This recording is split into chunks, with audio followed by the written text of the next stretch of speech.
Hello guys, welcome to the next video of Databricks series. In this video, let's go through with our first sample code. We need to understand how it works with code in Databricks. We are taking as simple we can start, so we don't have any issue in understanding. Let's click on New Icon. On the left panel, click on Notebook. Let's change the name of the notebook if you want. By default, SQL Interpreter selected. You can change it to Python Interpreter. Let's check if our cluster is running or not. So as you can see, our cluster is up and running. I have written all our code beforehand, so we can save some time. Let's see our first notebook, where we will try to write the code which we recently created. As you can see, we have the same file. What we want to achieve here. Basically, what we want to do is we want to read the CSV files from the file system, and we want to create a data frame by which we want to display the data which is in the CSV file. So's a simple example, very basic example to start, and I want to take you first with very simple code. So as you can see, we have a file written with some code. As you can see, we have cell where we have declared one variable called file location, and we can give the path of our CSV file. Let's run it once. Let's run the next cell. What is the value of our variable? This is just to check we have third cell, where we want to read a CSV file. So we have a Spark object, which is the implicit object provided by Databricks.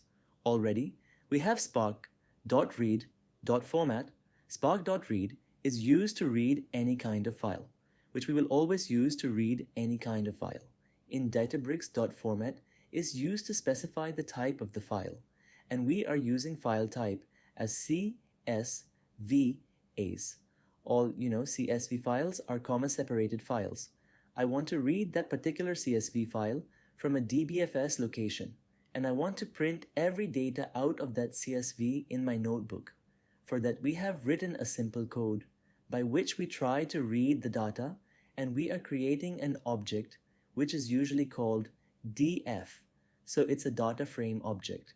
Now, what is a data frame? This is a question which we will go through later in this series, where I will try to create a full video to understand the data frame API. So we will have a particular session on the top of data frame and the dataset API, which is provided by Databricks, and we will go through each and every part of it. But right now, as per our understanding, we have a data frame object which we are calling as in DF. As you can see, we can read CSV file, and it's defining the columns with the column type. By default, we have _C0, _C1, a custom defined column names, and the data type is string for all the columns, which we do not think it's a correct way to represent our data. But by default, if we try to read the CSV file, so all the data types will be in the string, and we don't have anything in the CSV file, which defines the data type of each column. So by default, Databricks is trying to give it is a data type, which is string for all the columns. You can execute the next cell where we want to print the DF. It's an object of data frame. So we can see it's only giving us the column names and column type in the data types. Now we can do some experiments, and we have a function called show. These are the type of functions which are usually called as an actions. So whenever we try to call the actions out of that data frame API, then it will try to get the data out from the data frame, and it will try to print the data back into our notebook. But as you can see, the data is not looking in the good format, and it's very hard for us to see where is the column and where is the value. First row is defined with the _C kind of columns.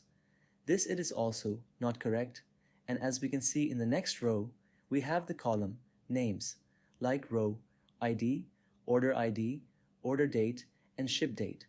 So these are the actual columns names which we have. But right now, our data frame API is not able to recognize it as in the column names.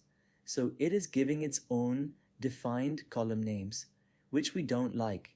So we have to change in the code anyway, where we can define not first row is the column header. In data frame, API should not give the column names by default. In the next cell, we have a display function, which tries to give the better format. Let's run it once, and as you can see, display function is also giving the same kind of answer, and the column formatting is not good. So why not? We try one another thing. Let's run the next cell. In that we have display function, and directly we are trying to give the df object into it. Now you can see the printing is good, and we have a better formatting as human. It will be easier for us to understand the data in this way. Let's try to run the next cell, where I want to define my first row as an header of data frame. So we can provide an option in that, where the key is header and the value is true. This is the new thing which we are adding to our code, by which we can say first line is our header, and data frame API doesn't need to define the custom headers by itself. So what is an option? Is a method by which we can customize the default behavior of the result, and we have so many parameters by which we can modify how our result will look like in future. Using that, we can define our first goal, first row as in header. As you can see now, the column names are as per our requirement. So first column is row ID, and the second column is order ID. In that way, from the first row, we have column names defined. So if you have any requirement where you want to define your header, and the headers are already available in the file, either it's in the CSV or Excel. So we can say first row is header. So define header as true, and then df. It will always have one column name defined here. Next, you can also see the column type are as string for all the columns, which is also not good. So we need to find out, is there any way by which we can say, can we have the relevant data type for each column? Can we do that? Let's find out. So as you can see in our next cell, we are defining a new option, where the option says infer schema as true. So infer schema is always provide an option, which defines the column data types. So it's a way to tell API, find out all the data types by looking its data for each column. So let's say if we have integer values in a column, so it will try to find out what kind of the data available in column. Then it will define the column type for it. Now you can see we have a column. Names in the type of the columns are also written in a good way. As you can see, first column is row ID, and the type is integer. And then we have third column order date, which is defined as in date. So we can say we have good understanding of our data. And now we have created a data frame, which we can display, and we can find out what kind of data we have in a notebook. Let's print the data frame again using display function. As you can see, we have a rows and column format available. We can see it in a better way. And the table is available.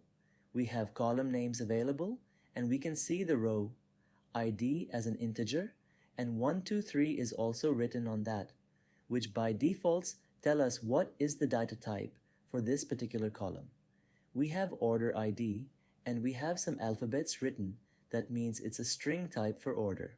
We have a calendar icon. That means it's a date. So we can all see the data types by default on the formatting of our table. That's all for this video.